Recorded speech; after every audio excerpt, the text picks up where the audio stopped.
your glory, our God, our Creator, who lives and reigns forever and ever. Amen. Amen. In the name of the Father, the Son, and the Holy Spirit. Amen.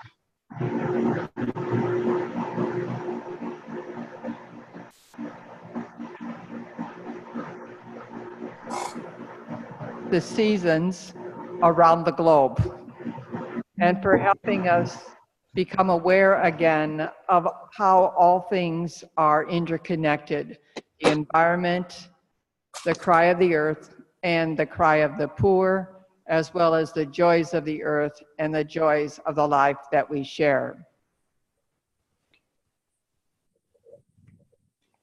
I would like to spend a few moments just updating everyone on where we have come with this campaign. This would be from June to October. And as I said before, this was a request from the UISG board. And in that request, they asked the leaders of all of the congregations, which are about 18,000, 1,800, to identify one contact person who would help animate this campaign. And to date, we only have 28 contact persons. So you can see we have quite a ways to go. But we're hoping that this webinar and our ongoing communication will allow us to gain more members to help promote this campaign, because we really want to have Laudato Si come alive in our lives and be an efficacious change for others in the world. And you can see the common poster that we have been using for sowing hope for the planet. So to date, we've had 2 webinars, one which we introduced the campaign, and these are available still on the archives. This was in June. And then many of our members were invited to an international conference that was held at the Vatican. About 400 people participated. And it was a celebration of the 3rd anniversary of Laudato Si. And so many of the members who participated in that conference were part of a webinar in which we shared the experience of how Laudato Si is helped changing our lives, the impact that it's having on the world, and the actions that we need to continue to make it become a reality. In August, then, we developed a Season of Creation video that was on YouTube. And we noticed that over 2,000 persons viewed this video, which was in 4 languages. Again, it's an attempt to help us reach the grassroots where our sisters are. And it was in English, which had over 1,300 viewers, in French, Spanish, and Italian.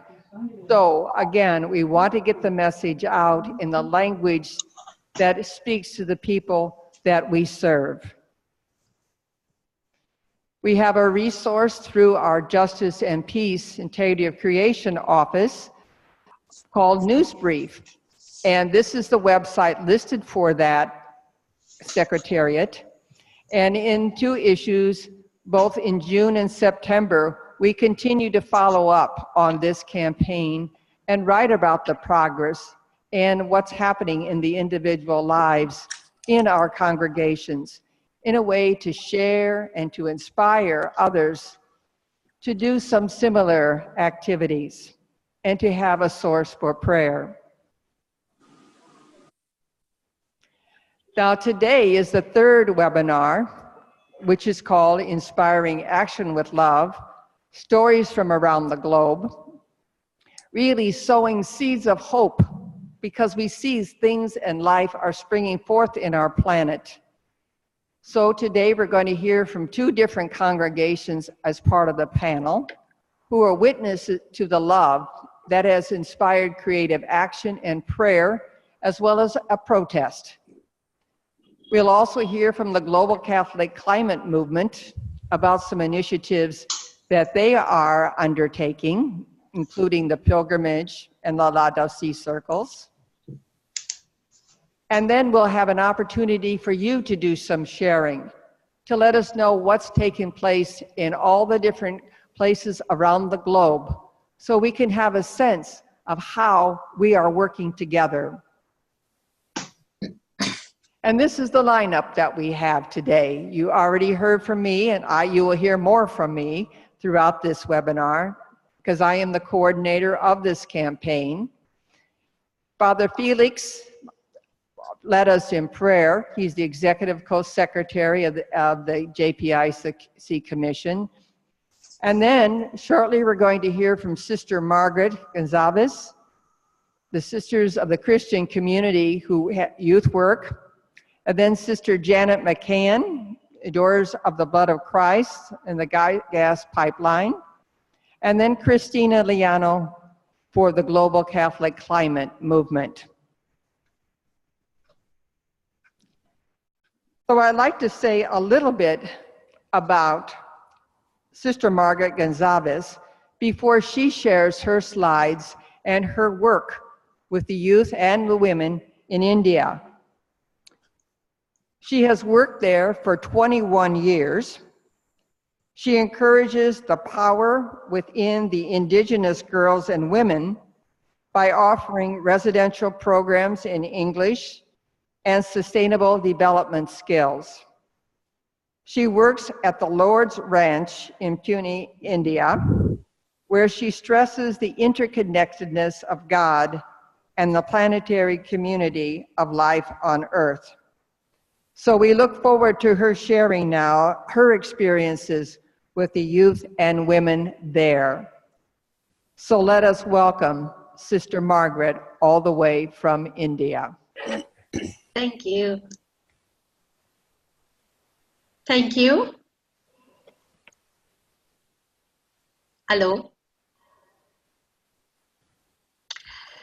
Well, my introduction to working with the youth was very much on a reluctant way.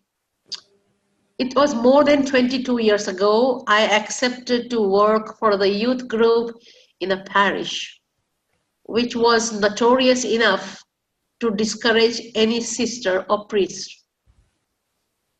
The youth wanted priests to be in charge, but parish priest, being a Jesuit, he did not give them that option. My first meeting with the youth, I insisted on attending regularly Mass, because that is what I was taught. And I saw their sour faces, and I too got discouraged. So I suggested alternative options. So let's go for the hiking to a close by waterfall.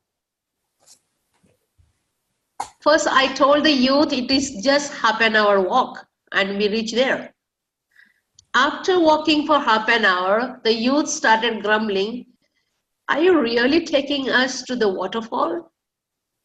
And I say, yes, my half an hour is different than what you think of. After walking for 2 hours and a half, we reached the waterfall, and the youth, simply seeing the waterfall, threw away their bags and jumped into the water. To their heart content, they were swimming, splashing water, pulling, playing. I invited them to come out, and we sit under a tree for a Mass, Eucharist. And that was an amazing Eucharist. They were completely de-energized to think something of God. And this, what they shared is, Jesus says, I am the living water. It's just from the water. And look at the birds and the lilies of the field. So this encouraged me to work further with the youth, that they do not like to sit in four walls. of the church, and I realized it is a cosmic church. Coming to the Laudato Si, now I see Pope Francis is basically asking us to come home. The earth is a home, and the earth is made of these 5 elements. In Indian philosophy, we say Panchabhuta, like the air, water, fire, ether, earth. And our body comprises of these 5 elements. Unless we are at home with this body or heal this body, we can't heal the big earthen body, the earth, the globe. We are also sick inside. So we need to heal. And these elements, the Indian philosophy says, they are eternal. They come back to life after death. So let us do a long-term planning of healing our bodies and return, and it will give us healthy cosmic home of youth, where youth will experience the risen cosmic Christ. The cosmic Christ can be defined as that aspect of God which pervades all of creation, the Christ who fills the universe in all its parts. Ephesians 1:23. When I was teaching in a seminary, I changed my way of teaching the youth. Instead of sitting in the classroom, I said, let us sit on the floor. And I gave them the workshop called Madness, Music, Art, and Dance. So I taught them for 3 weeks the feminist theology and liberation theology, sitting down, getting rid of the chairs and the tables, making them dance, sing, shout, draw, paint, and compose. And this turned out to be a beautiful approach where the young seminarians came out from their left brain to the right brain activity, balancing the patriarchal mindset which dominates. The girls in India, there is an option for the son option. Son is preferred to a daughter. Yes. And so I'm with a webinar. I'm with a webinar in the moment. Thank you. the girls being educated in the vernacular language, the boys in English. So girls do not get jobs, even they have the same qualification in Marathi. So of late, I started in collaboration with the Lord's Ranch, giving training to the girls 3 months intensive English speaking along with the culinary skills. I have got a lot of women who are marginalized, whose husbands drink and they sell their land. Be it the woman, children are on the street. So I have started working towards women to bring them out for a few days, give them the skills, teach them how to have the farm, whatever land they have, how to cultivate that little land and save little money. This is done in collaboration with religious congregations. Laudato Si is voicing out. So I have prepared a group of young girls and boys where I teach them how to write. If you go to say in India, that every writing work is a handiwork of man. There is no female voice. So in the literature of India, I'm trying to add voice of women by training these women again through the same workshop called Madness, Music, Art, and Dance. So they come out from their left brain to the right brain, and a variety of writings have come out, especially when I had this workshop for the prostitute girls who were rescued. And they brought out their pain through the art and music. The young generation is not interested in the traditional way of the cross. So seeing their disinterest in the way of the cross, I asked them, will you be ready to go to the slums on Good Friday? So all said yes. I said, go in twos. Go in twos in the slum area, don't eat anything. Just see, in each hut you enter and see the live situation there. And when you come back at 3 o'clock, we shall have a meeting. They really come out with amazing options when they saw the huts. In one place, someone was simply dying, breathing last. Someone had no food. Children were sitting and the flies on their face. That converted them, and they realized the suffering of Jesus in a practical way, not the church, the crying crowd. Also, I began something the youth don't want to come for the retreats. So I created a labyrinth garden in collaboration with the Lord's Ranch. And labyrinth garden, I adjusted the whole labyrinth. The centerpiece I created like a host, a chalice, and a cross. And then I realized the youth is simply attracted to this kind of retreat. Sometimes I did not find the youth in that campus, but I saw them early morning sitting and meditating on the labyrinth and praying there, prostrating on the cross and the chalice and the host over there. So it was amazing experience to see what the youth is longing for. This is what I think the Pope Francis is asking, go to the margins. It's time for me to think of the margins all the more. I conducted one workshop for the tribal indigenous women, and I saw their potentials to become a leader. And I decided to become a ladder. Ladder in a sense, I come down and I'll allow others to climb up. So I stepped down for my leadership, and some of these women are already leaders on the government jobs. So that was something very encouraging for me. What are the challenges before us? Today's youth is very much secure and at home with money.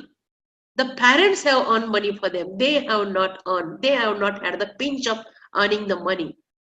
So here is our challenge to meet them with love. Their insecurity, it cannot be addressed in the four walls of security in the church or in the convent. We have to go where they are, wherever they are. The earth is a mother, and she's not some other person. And the earth has the capacity to teach youth and all of us. So we have to be connected and networking with one another. We today cannot just say that my congregation, my sisters, my superiors. No, there is no time for this now. But it's a time that we, the sisters, we religious or lay people, we are one. That is what the Jesus' prayer in St. John's chapter 17:21 says, Father, that all become one, that all may be one. So I'm committed for this oneness. I practice the 100th monkey phenomenon. I suppose you all of us are aware of this 100th monkey phenomenon. So instead of working on the church groups, which are really close and controlled by the priest, I prefer to go to the margins in the slums. And just 2 weeks ago, I started educating the rickshaw-men, the tricycle vehicles in India. And I just speak to them. Whenever I get into the rickshaw, I tell them, how are we harming the environment with the noise pollution and with the diesel pollution and with the petrol pollution. So they are becoming aware. So I believe healing on the small scale, which will lead us to the bigger scale. I want to say something about St. Catherine of Siena. She says, all has been consecrated. The creatures in the forest know this. The earth does. The seas do. The clouds know, as does the heart full of love. So let us turn to the youth, our little brothers and sisters, literally consecrated by God we shall practice love and more love that never says enough. I want to share one experience. In one parish, for sports, they had cut down all the trees, and the children and animals were looking for some shade. And I saw after the mass, people take the holy water and put on the graveyard. So I challenged them. I said, see, your dead will not rise from the graveyard. Even if you put the pipeline of water over there, none will get up. So I gave them truckload of trees, saplings, and I said, let's do the plantation on 17th of June, Environmental Day.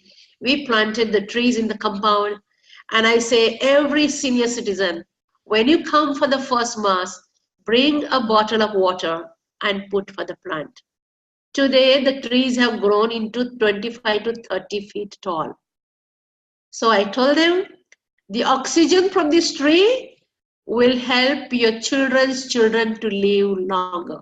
And this is pure oxygen. So let us do something from our side, little bit, to heal this Mother Earth, to make her really our mother. And right now we have made her sick with all these pollutions. So let us heal her because she is our mother. Thank you for listening.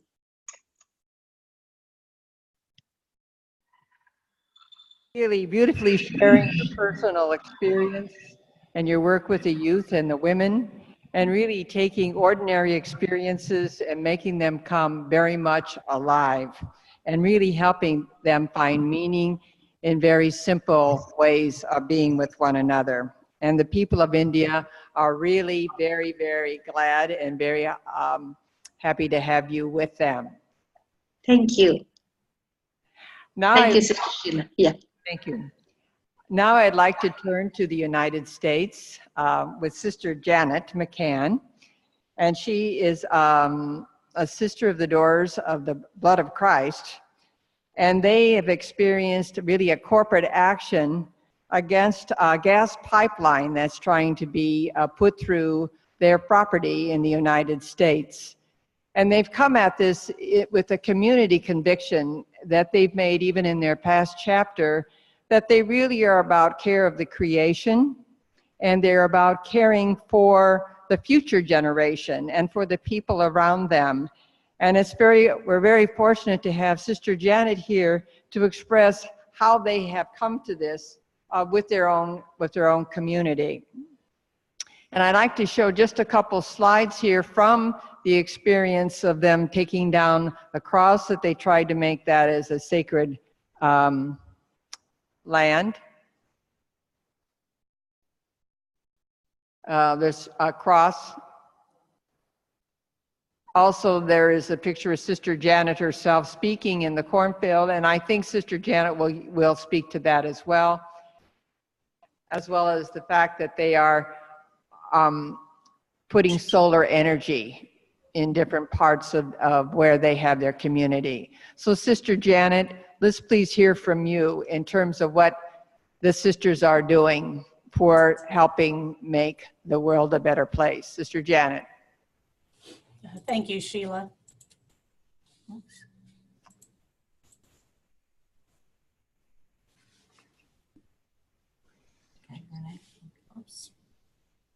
We have technical difficulties. Okay, I think we're ready now.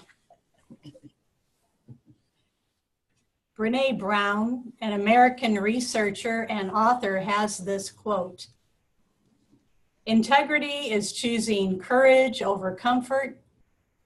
It's choosing what's right over what's fun, fast, or easy. And it's practicing your values, not just professing them." The adorers of the blood of Christ have been impelled by our religious beliefs and moral integrity to publicly stand up and speak out in resistance to the placement of a 42-inch high-pressure fossil fuel pipeline on our farmland in Lancaster County, Pennsylvania, USA.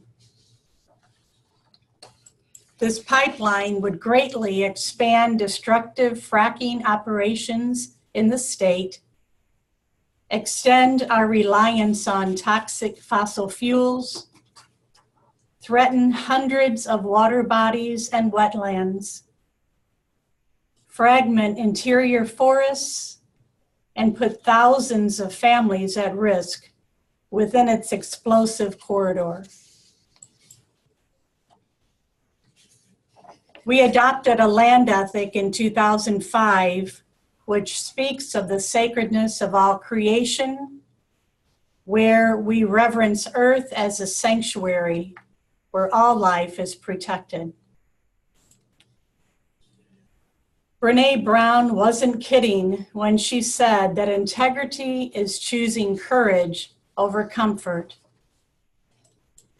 And there hasn't been anything fast or easy about defending our right to use our land only for purposes that are in agreement with our beliefs.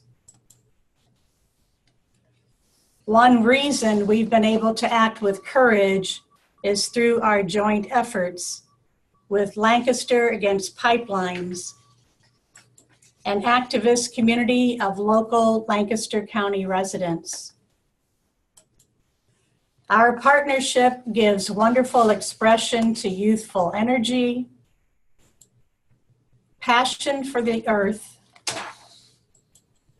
creative resistance practices,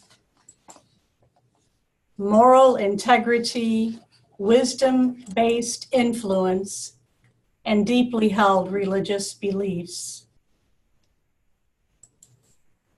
The joining together of our seemingly diverse groups has served as a great witness on behalf of our single earth community. It was through their efforts that a chapel was built on our land and placed directly in the proposed path of this pipeline. These friends and allies have led actions of peaceful civil disobedience, even to the point of arrest of about 30 of its members. And the chapel has become an active site of interdenominational prayer and celebration, capturing the attention of media across the country and even around the world. Another source of our courage is the adorers throughout our U.S. region and throughout the globe who have been actively engaged in this resistance through prayer, presence, and action. Every time we gather in the cornfield and in the courtroom. As our story continues to spread, our courage expands as well because of the support we receive from people of a variety of faith traditions and practices. The quote from Brene Brown doesn't specifically mention stubbornness as an attribute of integrity, but the majority of adorers I know have this as one of their most redeeming qualities. Therefore, in building upon our well-earned reputation of being courageous and stubborn, we have made the decision to take our appeal to the United States Supreme Court. Our lawyers are clear that our religious beliefs have been violated, that these beliefs are protected under the Religious Freedom Restoration Act, and that this act supersedes the Natural Gas Act, which up to this point has been the basis for the court's decisions. An interesting thing has happened during all of this courageous and uncomfortable work of standing against the pipeline. We now feel the urge of the Spirit to find another way to stand for the earth. This is leading us to explore the possibility of a solar project in Lancaster County. This again will be a joint effort with Lancaster Against Pipelines, and the plan is to make this intergenerational and interreligious. Thanks to all who organized this webinar as a way for us to share our stories and to work together to bring about hope for our planet. I believe there's plenty of courage and stubbornness among us to be able to make a positive difference for our single Earth community. Thank you. Thank you, Sister Janet, for your inspirational, courageous, and outstanding story of how your sisters have come together as a community to make a stand for your convictions and to involve the grassroots people and to raise up their voice in such a courageous way.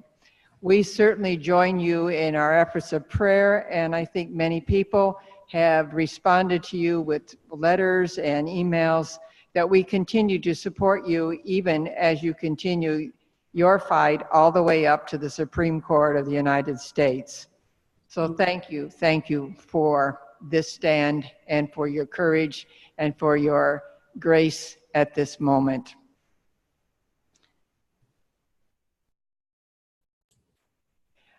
Now I'd like to ask Christina Liano, the Assistant Director of the Global Catholic Climate Movement, to share some things that are happening with the GCCM, as they're finally called, and how they're calling us to make a difference in the world today through this movement, this young movement that has really found a way to embrace the globe. Christina, please. So thank you, Sister Sheila, and I'm delighted to be with you all and really honored and inspired by the work that each of you are doing to care for our common home. As Sister Sheila mentioned, the Global Catholic Climate Movement is an international network of around 700 Catholic institutions and thousands of individuals whose mission is to serve the Church to bring Laudato Si to life. So what I wanted to share briefly today was, one, is to celebrate the season of creation, which we just completed on October 4th. So as many of you know, this is a period of time from September 1st to October 4th, when Christians around the globe come together to pray and take action for creation. So this year was the largest season of creation that we've had so far. And you can see here just a glimpse of some of the events that took place that perhaps many of you were involved with. So we had over 700 events that were registered with new regions represented in the Caribbean. And we also had some bishops' conferences that were involved, such as those in Brazil and in Ireland. We were also delighted to do this in collaboration with our ecumenical partners, such as the World Council of Churches, our friends at the Lutheran World Federation and Evangelical Alliance, in putting together an ecumenical prayer service in Assisi, which I think some of you attended, as well as our biggest advocacy initiative for the season was our divestment announcement, which included Caritas India and the Bishops of Ireland. And this divestment announcement happened during the Global Climate Action Summit in San Francisco. So I look forward to hearing later on in today's webinar how your season of creation went as we continue to lift up this period of time in our church. I'll now shift to a couple of initiatives which we're engaged in that I invite your participation. Oh, one more thing. So for Season of Creation, we've already identified that the theme for next year is biodiversity. So if you can already begin planning, but it will be a nice tie-in particularly since the Synod of the Amazon will be taking place just shortly after the season of creation in October 2019. So the first initiative I wanted to share with you are Laudato Si retreats. And this is an initiative that emerged as we've been discerning the charism of our movement and see the need for deeper ecological conversion in order to bring about the changes that are needed. And so the first initiative is the Laudato Si retreats is an initiative where we invite participants into a journey of the encyclical, of hearing creation's song, of hearing creation's cry, and responding with hope and action. And we've developed a retreat facilitator's manual, which you can find and download on our website, which has lots of exercises and templates. But people have now begun to facilitate these retreats around the world. And this is one that we just did in Boston with the local Franciscan community. And here you can see people are offering up their commitments as a result of the retreat. And as I say this, I'm conscious that many of you have been involved in eco-spirituality initiatives for decades, much longer than we have. And so I invite those of you who have been doing this work and might want to collaborate to reach out to us to see how we can share or showcase whatever resources you may have developed if you like. But we really see this as an organic process and want to build upon the work that perhaps many of you have already done in this area to help lift up eco-spirituality and ecological conversion. The second initiative that we've done, that we developed recently is called a Laudato Si circles, which are small group communities. So we know that some of the work that's needed is for people to meet in person, to have conversations and to pray together on Laudato Si and in this journey of ecological conversion. So the idea behind Laudato Si circles is for people to come together around praying outside, to explore conversations on simplicity, and then to discern action. And so this is a picture of an outdoor mass that took place in Rome. So you can see there's Father Felix, and I'm sure Sheila's in there somewhere. And then Father Drostrom of the dicastery is the one presiding. But this is an example of a circle that's emerging, of people gathering regularly to pray and to reflect. And so to support these Laudato Si circles, we're putting together a monthly reflection that will offer some resources such as a reflection on scripture, an action item, but this resource will be a tool for these Laudato Si circles to use when they meet. So we're issuing this monthly. Now, right now, these Laudato Si circles are in their pilot stage, so we don't have anything out on our website. But if you're interested in somehow developing a Laudato Si circle or using this resource for a group that you're already a part of, you can reach out to me and I'd be happy to connect you with the resource. Now, the third initiative that I wanted to mention is regarding the upcoming United Nations Climate Summit that will be taking place in Katowice, Poland. So as many of you know, over the last 24 years, governments have been meeting to solve our climate crisis. And the Paris Agreement was signed in 2015, but there's still a lot of work to be done to implement it and to ensure that temperature rises are kept at a safe level.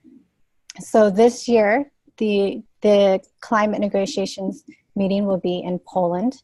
And so there's several initiatives related to that. And one is that there's a climate pilgrimage that has been launched in the Vatican earlier this month of pilgrims who are marching to Poland. You can see their 1,500-kilometer route in the left-hand corner that they're walking. They started in, as I mentioned, October 4th, and they'll be arriving in Poland in December 7th. So the climate pilgrimage is being led by Yeb Sanyo. He's the one in the middle in the black shirt. And he was the former climate negotiator of the Philippines. His family is from Haiyan, the area of the Philippines which Super Typhoon Haiyan hit. And so he has been a strong advocate for climate justice. So he will be joined by other pilgrims to lift up the voices of people from the global south at the UN negotiations. So we invite you to accompany the pilgrims in a couple of ways. One is you can go to the website and you can actually send a prayer that will be carried on the backs of the pilgrims to the UN climate talks. And then the other thing that we've developed is specifically to you, to religious sisters, is to actually send a petition letter to the United Nations expressing your concern for the climate. And this is newly developed, but we find that your voice as religious women is a very important carries a lot of important moral authority. And so we've developed this petition so that your voice can be heard in the negotiations. And so I invite you to visit the website. You can write your prayer, but also to sign the petition. And you can see the link here. And I'm sure Sister Sheila we can send out all the links that I've shared. So I believe that's it. So thank you for your attention. And we're always open to ideas and collaboration. So feel free to reach out if there's any way that we can support you in your work. Thank you.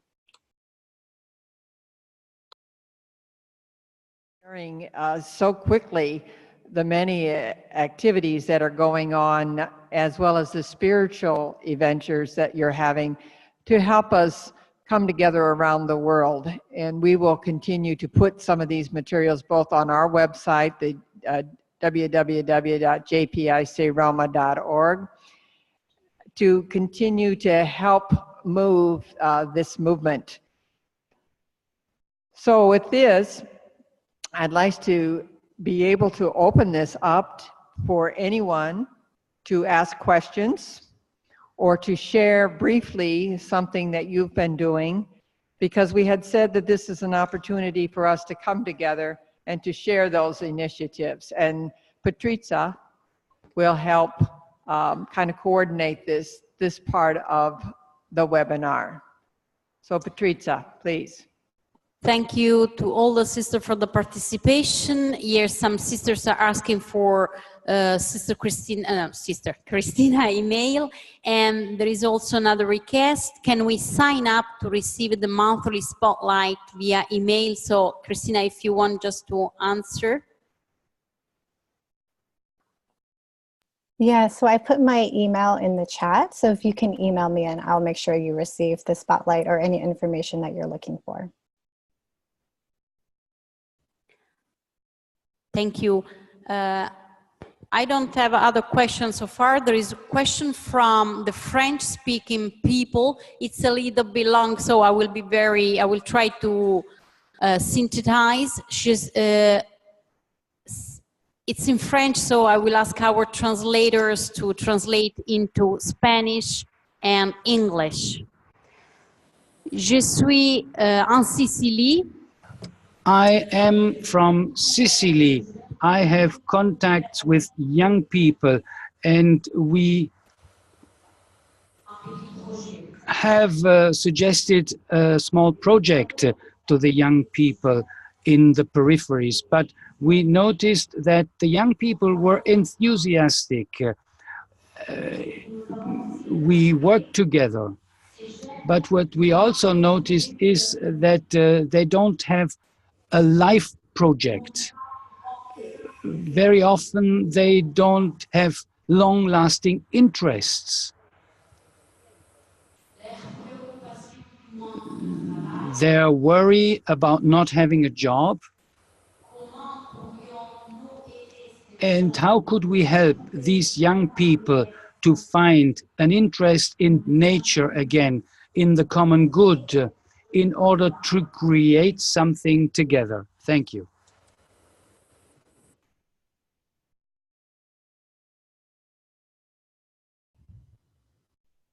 Sheila, just to add that the sisters, the French, the English, and the Spanish sisters might also ask the flow, so they can talk, ask questions directly to one of our speakers.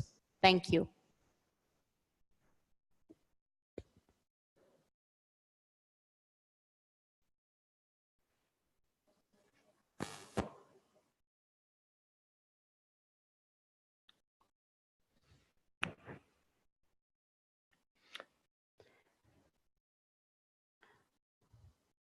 I have another question. It's not a question, I think it's a sharing from Sister Marianne Comfort.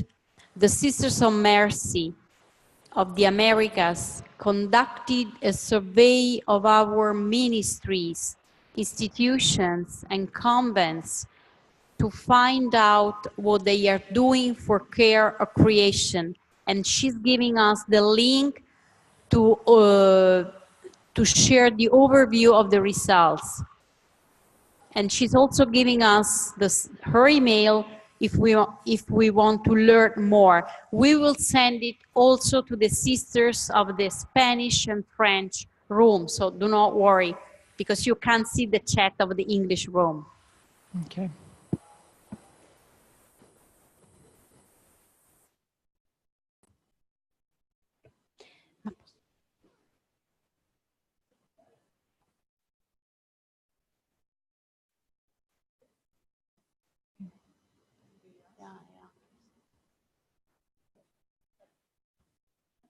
That is here. No, perhaps it's this one. Okay. Let me take out now. You can also raise your hand if you want to ask questions and share experience.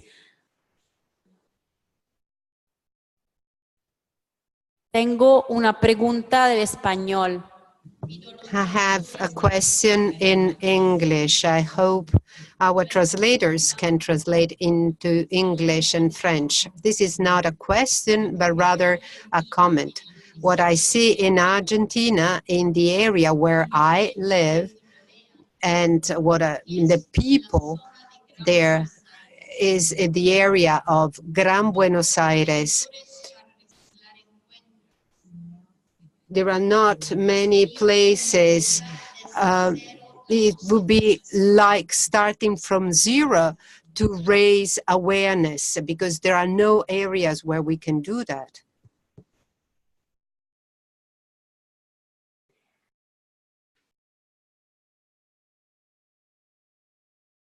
I have another question or comment in English, Sheila.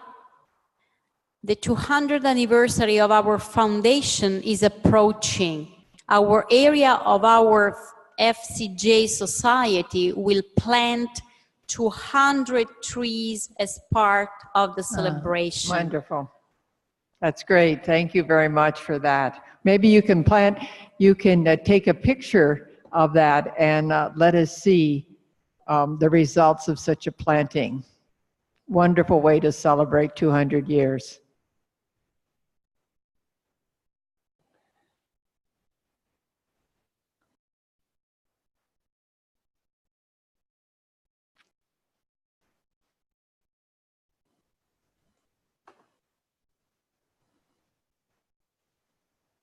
Felix's hand is up. Felix.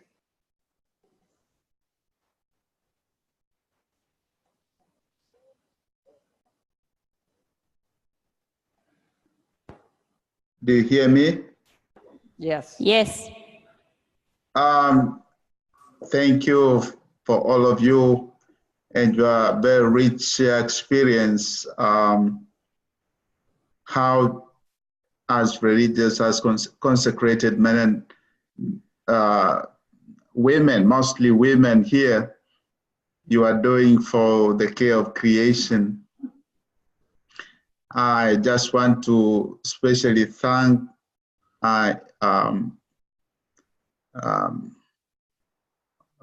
those who have shared their experience, but just to underline what Sister Margaret said, in this work, I think we need more collaboration among consecrated men and women, as she shared with the work with the youth.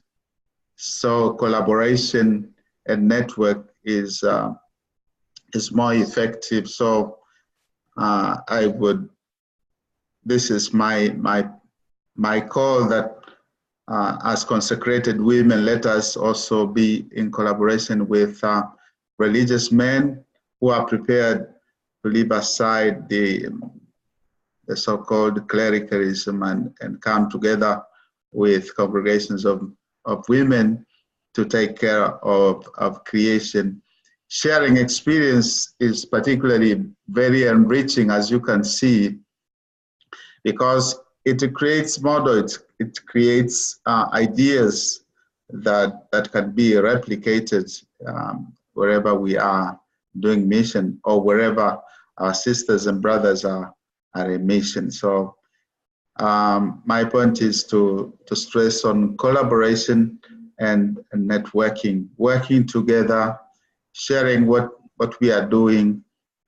It helps to spread good news. That is a good news on the care of our common home, as Pope Francis is inviting us to do.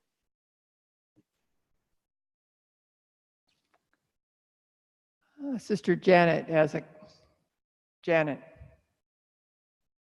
I wonder if, in speaking about ways to collaborate together, sometimes people have asked us how they can help be a part of our initiative with the pipeline resistance as well as with the solar project. And these are a couple of ways. If you have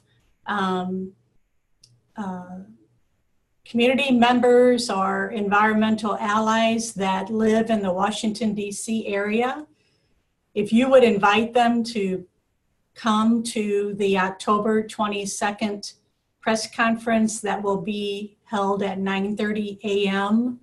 Eastern Time in the United States on the United States Supreme Court steps. We would love to have a large crowd of people kind of gathered around us as we announce that appeal. And if you need more information about that, I can certainly get that to you. Another thing our legal counsel is interested in is finding some organizations that could file an amicus brief for us, and our legal counsel can work with you on that. My understanding is it's a very detailed process and requires a lawyer to do it, and it's costly, so it's not just writing a letter of support. But if you're interested, or if you know of a group of people, that would be very helpful. And if you have any experience with creating a solar project or any granting sources, I would certainly be interested in hearing from you as well. Thank you.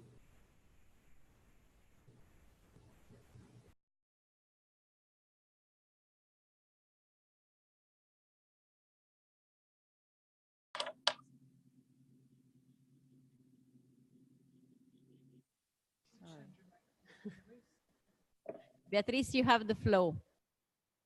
Thank you. I just wanted to say to Sister Janet that I do have some information that might be helpful to you, but I don't know how we can get your email.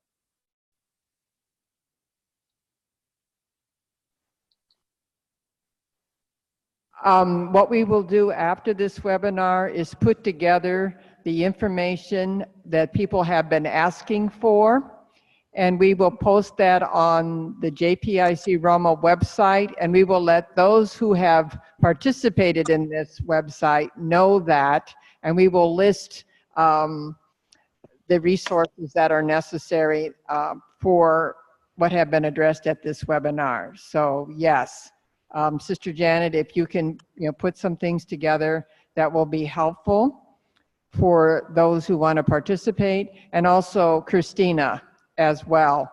We will have that all listed, and it will be under the webinar of today, which is October 17th, with the title for the webinar that we are experiencing. This is wonderful, because this is what we're trying to do, is find ways we can connect together. And even if we can't do some of the actions, we know when that's happening, and we can continue to support each other in prayer. So thank you very much. So I continue to open this for comments. We have a few minutes yet for comments or sharing that people would like to do. Thank you. Could I just say one more thing? This is Sister B again. I wanted to just address some of the concerns that were already raised about those who feel that they are not in a circumstance where they can do much, that they would have to, as they said, start at ground zero, or that they don't have the ability to do much in their own circumstance. I didn't want to let those comments go unaddressed. I think that many times we see these efforts as something beyond us.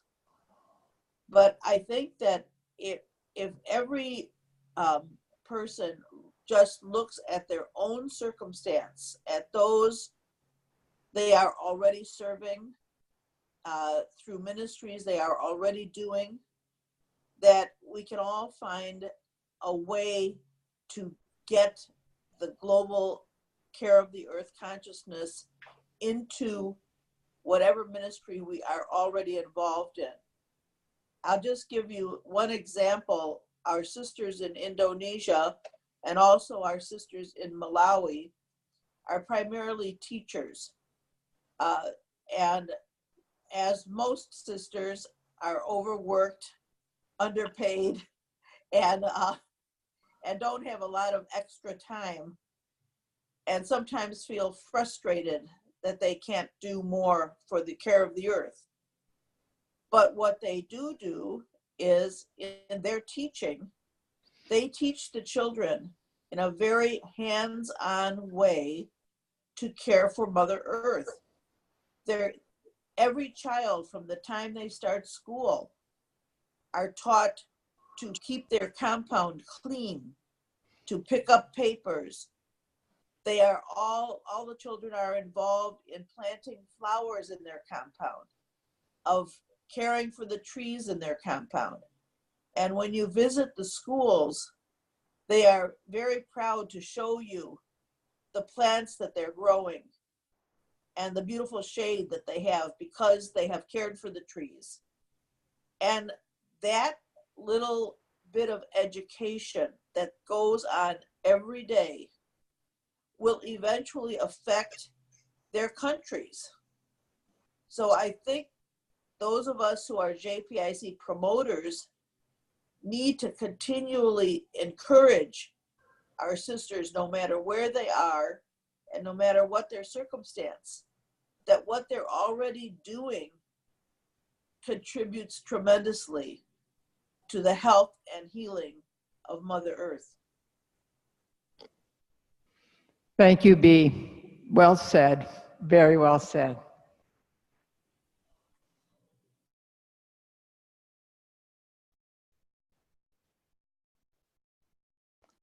Okay. All right. Are there any other comments that people would like to make before we kind of bring this to a close? The sister asking to share information on Supreme Court press conference. Okay. That information we need to be putting together in the 3 different languages, and we will be putting that on our website, and we will be letting people know when that is posted. But I think this will also help me say what I need to say in terms of what we need to have happen. And that is, oops, I lost it. That we need that contact person for each congregation so that we can set up the communication that is so necessary to let you know what is taking place. And the communication can be effective so that we can bring together some of the ordinary experiences, like Sister B was saying, that we need to be highlighting those experiences so that people can get an idea and then people can begin to change and to do those things as well. So the important area is that we look at how can we, I'm going to get this up here just a second here.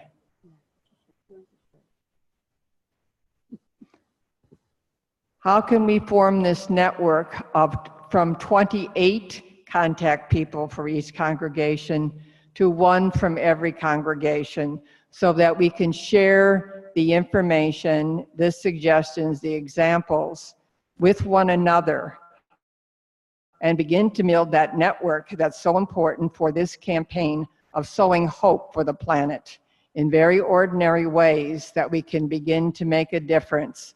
And as Sister Margaret was talking about the 100 monkey, and as Sister Janet was talking about the grassroots and the concerns that she has that the congregation is going all the way to the Supreme Court of the United States to make a stand. So we need to be doing this together. So we're asking you also, not only for the contact person, but also that when you do events, be thinking about us sending in a slide that would have the name of your congregation, where you are, and the event that you are doing, so that that can be shared when they have the plenary in May, but also that we find a way to share it either through another short video or something that the information goes out. And our contact information for the campaign itself is this. It's hopefortheplanet@gmail.com. hopefortheplanet@gmail.com.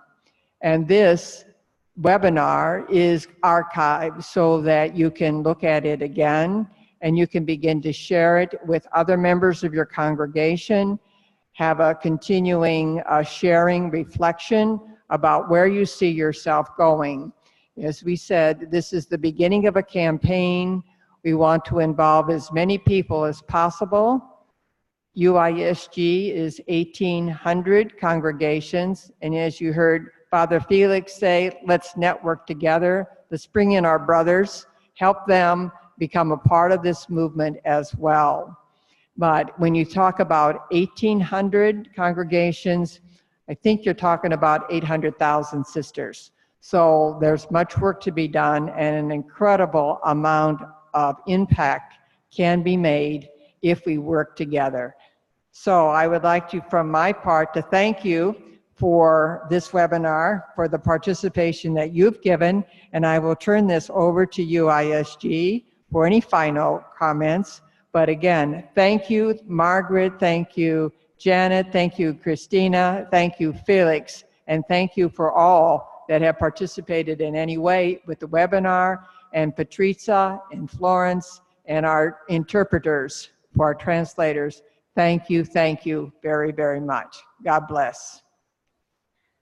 Thank you, Sister Sheila. I just want to remind you that the next webinars for this campaign, Hope for the Planet, will be January 17. We hope always in 3 languages at least, and also in April 11 about this campaign. But as you can see, and the other sisters are asking, we usually send a newsletter as UISG to inform you about all the formation events.